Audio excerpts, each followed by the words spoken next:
দলীয়পন্থী এক কর্মকর্তা একদম ব্যালটে তাদের হচ্ছে চেকলিস্ট দিয়ে করছে, আপনার ব্যালট বক্সে ঢুকিয়ে ধরা করার পরে তাকে প্রত্যাহার করা হয়েছে।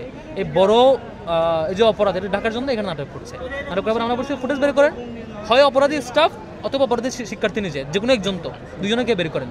ফুটেজ বের করে ম্যামরা কি বললো, ম্যামরা বললো যে ওই শিক্ষার্থী আগে ব্যালট নিয়ে চেক করে নিয়ে ওখানে ঢুকেছে, ঢোকার পরে 1 মিনিট ছিল একটা সময় থেকে তারপর বের হয়ে বলতেছে এখানে 2টা চেকলিস্ট দেওয়া।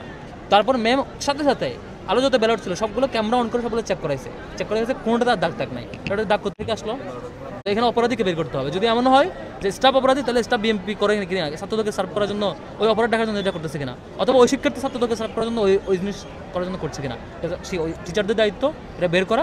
যে অপরাধী তাকে বহিষ্কার করতে হবে। তৃতীয় পক্ষ না, যারা অলরেডি আছে এখানে, যারা এঙ্গেজ, তারাই চেষ্টা করতেছে। এটা একটা বড় অংশ ভয় পেয়ে সকাল থেকে বিভিন্ন জায়গায় উস্কানি দেওয়ার চেষ্টা করতেছে। একটু আগে আমি কয়েকটা জায়গায় গেলাম, যেমন ধরেন ইউলেবে সকাল 8টা থেকে 10:30 পর্যন্ত কারো ঢুকতে দেয় নাই, না মিডিয়া না অবজারভার, কারো ঢুকতে দেয় নাই।